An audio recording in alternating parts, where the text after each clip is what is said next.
Okay guys, I am back with another video. எல்லாருக்கும் வணக்கம். Hopefully எல்லாரும் சேஃபா இருக்கீங்கன்னு நம்புகிறேன். காரை பார்த்தீங்கன்னா ஃப்ரெஷ்ஷாக இப்போதான் குளிப்பாட்டி சர்வீஸ் பண்ணி ஒரு இடத்துக்கு போயிட்டு இருக்கிறேன். சென்னையில் தான் இருக்கேன் ஒரு 2 டேஸாகவே. ரொம்ப நாள் ஆச்சு நம்ம ஆல்பம் சாங்ஸ்லாம் ரிலீஸ் பண்ணி. ஒன்று பண்ணிட்டு இருக்கேன், பண்ணிட்டு தான் இருக்கேன். எதுவும் ரிலீஸ் பண்ணுறது இல்லை. பட் இதையாவது கொஞ்சம் லோ பட்ஜெட்டில் டக்குன்னு ரிலீஸ் பண்ணலான்னு சொல்லிட்டு பார்த்துட்டு இருக்கேன். இப்போ கூட அதுக்கான காஸ்டியூம் தான் வாங்க போயிட்டு இருக்கிறேன். இன்னும் ரெக்கார்டிங்கே முடியல, பட் அதுக்குள்ளே ஒரு காஸ்டியூம்லாம் வாங்க போயிட்டு இருக்கிறேன். முக்கியமாக இந்த வீடியோ நான் மெயினாக பண்ணுறதுக்கான ரீசன் பார்த்தீங்கன்னா 2 விஷயம். ஒன்று, தமிழக வெற்றி கழகம் அண்ட் ஜனநாயகன். ஜனநாயகனோட ஃபஸ்ட்டு 2 போஸ்டர்ஸ் நம்ம பார்த்தாச்சு. ஃபேன்மேட் போஸ்டர்ஸ் 4, 5, 7, 8, 9, 10 பார்த்தாச்சு. இதுக்கப்புறம் பார்த்தீங்கன்னா என்ன வரும் அப்படின்னா அப்டேட் வரல, நம்ம கோவம் தான் வருது. ஸோ லோகேஷ் ஐயோ அவரே ஞாபகம் வர்றாரு. ஹெச் வினோத் அவர்கள் பார்த்தீங்கன்னா கொஞ்சம் எல்லாரையும் சீட் எட்ஜில் உட்கார வைக்கணும். அடிக்கடி பார்த்தீங்கன்னா அப்டேட்ஸ் கொடுத்தாதான் அமுக்கு டுமுக்கு குஜாலாக இருக்கும், இல்லைனா ஒரு மாதிரி போரிங் ஆஃப் த கண்டென்ட்ஸாக இருக்கும். ஸோ அதனால் இப்போதைக்கு பார்த்தீங்கன்னா எந்த அப்டேட்ஸும் இல்லை. ஃபேன்மேட் போஸ்டர்ஸ் தான் நிறைய வருது. அண்ட் அடுத்தது ஒரு கைண்ட் ஆஃப் ஒரு கிளிம்ஸு இல்லை ஒரு வீடியோ மாதிரி ரிலீஸ் பண்ணால் உண்மையாகவே நல்லாயிருக்கும். அந்த ஸ்டோரி பிளாட் என்னன்னு தெரியல. ரீசெண்டாக தளபதி அவர்களோட லுக்கு பார்க்கும்போது இந்த லுக்ல இருந்தாரு. நண்பன்ல கிளைமேக்ஸ்ல கண்ணாடி எல்லாம் போட்டு இருப்பாரு பாத்தீங்களா, சயின்டிஸ்ட் மாதிரி. அந்த லுக்ல பாத்தீங்கன்னா மனுஷன் இருந்தா அப்ப ஒரு மாதிரி பிரெஞ்சு பியர்ட்லாம் வச்சுட்டு. அண்ட் இன்னொரு விஷயம் பாத்தீங்கன்னா 2026 தமிழக வெற்றி கழகத்தோட அந்த எலெக்ஷன்ஸ் அப்படின்றது இருக்குல்ல, அதுல பாத்தீங்கன்னா பார்ட்டிசிபேஷன் பண்ண போறாரு தளபதி. இப்போ நம்ம தமிழ்நாடோட முஸ்லிம் லீக் பாத்தீங்கன்னா அந்த ஒரு கமிட்டி, அந்த ஒரு கட்சி பாத்தீங்கன்னா தமிழக வெற்றி கழகத்துக்குள்ள கூட்டணியில இணைஞ்சிட்டாங்க. This is like unofficial and ஃபயரா போயிட்டு இருக்கிற ஒரு நியூஸ். நிறைய பேர் பாத்தீங்கன்னா அம்மாவுக்கு ரெயின் கோட் ஆயிட்டாங்க இது கேட்ட உடனே. பிகாஸ் கூட்டணி பாத்தீங்கன்னா அஃபிஷியலா வச்சுட்டாங்க.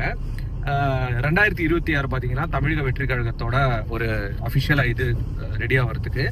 இது பார்க்கும்போது எனக்கு என்ன ஒரே ஒரு விஷயம் மைண்ட்ல ஓடுது அப்படின்னா, 2026 வெற்றி நமதேன்னு ஓவர் கான்பிடென்டா இருக்கிறது தப்பே கிடையாது. எண்ட் ஆஃப் த டே ஒரு நடிகர், ஒரு கூத்தாடி பாத்தீங்கன்னா இவ்வளோ பெரிய கட்சியை ஸ்டார்ட் பண்ணி அவ்வளோ பெரிய மாநாடை ரெடி பண்ணி அள்ளு விட்டுருக்காப்புல, எல்லாருக்குமே புலம்ப வச்சிட்டாரு. பட் அப்படி இருக்கும்போது கூட்டணிகள் வரும் அப்படின்றது எல்லாருக்கும் தெரிஞ்ச விஷயம் தான். பட் இவ்வளோ சீக்கிரமா வரும் அப்படின்றது யாருமே எக்ஸ்பெக்ட் பண்ணல. அவரோட முழு ஃபோக்கஸ் பாத்தீங்கன்னா இப்ப அரசியல்ல தான் இருக்கு. ஒரு விஷயமா பண்றாரு. ஐடி விங்ஸ்ல ரெடி பண்ணிட்டாரு, புது திட்டங்கள் எடுத்துட்டு வராரு. அந்த எலெக்ஷன் கமிட்டிலேயே பாத்தீங்கன்னா அவருக்கு சப்போர்ட் பண்றாங்க. Z+க்கான செக்யூரிட்டியும் கூடிய விரைவில் வந்துடும். இப்போதைக்கு பாத்தீங்கன்னா அவருக்கு சூப்பரான செக்யூரிட்டி ஃபோர்ஸும் கொடுத்துருக்காங்க வெளியே போகும்போது. பிகாஸ் அவரோட பொலிட்டிக்கல் பவர் பாத்தீங்கன்னா தெரிஞ்சிருக்கு சென்ட்ரல் கவர்மெண்ட்டுக்கு. எனக்கு தெரிஞ்ச கான்ட்ரவர்சிஸ் நிறைய வரும் கைஸ். எண்ட் ஆஃப் த டே அவருக்கு ஒரு மிக தீவிரமான ஃபேனா நான் இருந்திருக்கேன், இப்பயும் இருக்கவும் போறேன். அவர் படங்கள் நடிக்கிறாரோ இல்லையோ, அரசியலுக்குள்ள வராரு அப்படின்னா மக்களுக்கு கண்டிப்பா நல்லது பண்ணுவார். எந்த விதமான சுயநலம் இல்லாம ஒரு அரசியல் பாத்தீங்கன்னா அவர் கண்டிப்பா கொடுப்பாரு அப்படின்ற ஒரு நம்பிக்கை எனக்கும் இருக்கு, நிறைய மக்களுக்கும் பாத்தீங்கன்னா வந்துருச்சு. That is like 200% true. இதை மெயினா சொல்லலாம் தான் இந்த வீடியோ நான் மெயினா பண்றதே. இதை பத்தி நீங்க என்ன நினைக்கிறீங்க? கூட்டணி இப்ப அவங்க வச்சிருக்காங்க, இது நல்லதுக்கா அப்படின்ற மாதிரி நீங்க தான் கமெண்ட்ஸ்ல மென்ஷன் பண்ணணும். நான் எந்த வீடியோ போட்டாலும் கமெண்ட்ஸ் நான் படிப்பேன். மேபி ரிப்ளை பண்ணனா கூட நான் ஒன்னொன்னா ரேண்டமா படிப்பேன். நம்மளை பாசிட்டிவா பேசுறவங்களையும் படிப்பேன், கழுவி ஊத்துறவங்கள்தான் நான் படிப்பேன். சில பேர் ரொம்ப எக்ஸ்ட்ரீமா போறவங்களை பாத்தீங்கன்னா டெலிட் பண்ணி விட்டுருவேன், இல்ல ஹைட் பண்ணி விட்டுருவோம், அவங்களை பிளாக் பண்ணி விட்டுருவேன். இப்படிதான் போகும் கமெண்ட்ஸ். பட் இந்த மாதிரி விஷயங்கள்லாம் பேசும்போது என்னோட மைண்ட் செட் நான் சொல்றேன். நீங்க என்ன நினைக்கிறீங்க அப்படின்றது பாத்தீங்கன்னா நீங்க கமெண்ட்ஸ்ல மென்ஷன் பண்ணீங்கன்னா that will be great. And Valentine's day அன்னைக்கு நம்மளோட சாங் ஒன்று வந்திருக்கணும், பட் வராதது பாத்தீங்கன்னா எனக்கு ரொம்பவே வருத்தமா இருந்தது. அதுக்காக ஒரு சூப்பரான ஒரு நீங்க எக்ஸ்பெக்டே பண்ண மாட்டீங்க வரும், வெயிட் பண்ணுங்க. மேபி ஒரு 1 வீக் 10 டேஸ்க்குள்ள சூப்பரா வரும், இன்க்ளூடிங் வீடியோவோட வரும். இந்த இன்ஸ்டாகிராம்ல நிறைய கான்சென்ட்ரேட் பண்ண ஆரம்பிச்சிட்டேன், அதனால யூடியூப்ல எதுவும் பெருசா போடுறது இல்லை. பட் இது பாத்தீங்கன்னா எக்ஸ்க்ளூசிவ் ஃபார் யூடியூப் தான். நம்ம பிள்ளைங்களுக்காக தான் இந்த சாங்கே நான் பண்றேன். எல்லா ஸ்ட்ரீமிங் பிளாட்ஃபார்ம்ஸ்லயும் வந்துடும். அதை பாட்டு பண்றவர் தான் வீடியோவும் எடுத்துட்டு இருக்காரு. அவரை பாத்தீங்கன்னா ப்ரோமோல நீங்க பாப்பீங்க. உண்மையாவே நல்ல ஒரு ஸ்டார்ட், சூப்பரா போயிட்டு இருக்கு. நீங்க கொடுக்குற சப்போர்ட்ல தாங்க இருக்கு. எடுத்த உடனே ஆஹா ஓஹோ 10 மில்லியன் போகணும்னு சொல்றது எனக்கு ஆசை கிடையாது. பட் பாக்குற 1 லட்சம் பேராவது நிம்மதியா பாக்குறோம், என்ஜாய் பண்ணணும் நம்ம சாங். அதுதான் நம்மளோட மைண்ட் செட்ல இருக்கு. மறந்து போனிய பெண்ணே இப்போதைக்கு மறந்து போங்க, அது வரும். அது பெரிய பட்ஜெட், பெரிய பாய். அது இப்போ நான் பண்ண போறது ஒரு சின்ன பாய் சம்பவம். கூடிய விரைவில் வரும் guys. Peace out and stay safe. Tata. என் காதல் தோல்வியை கண்டு என் மனம் இன்று என்னுடன் சிரிக்கிறது.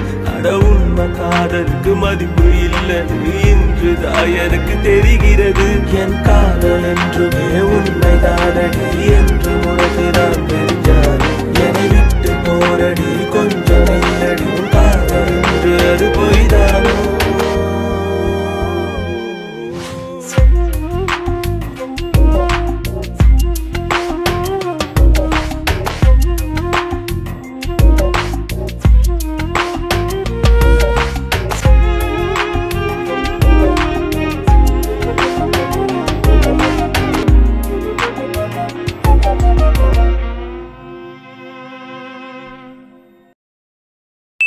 தளபதி கோடான கோடி ரசிகர்களின் என்றும் அறிவதி. பிக் ஷாட் இவர் பிளாக் பஸ்டர் வந்த மகுமதி. இக்னோர் நெகட்டிவ் வெட்ட சொன்ன தங்க தளபதி.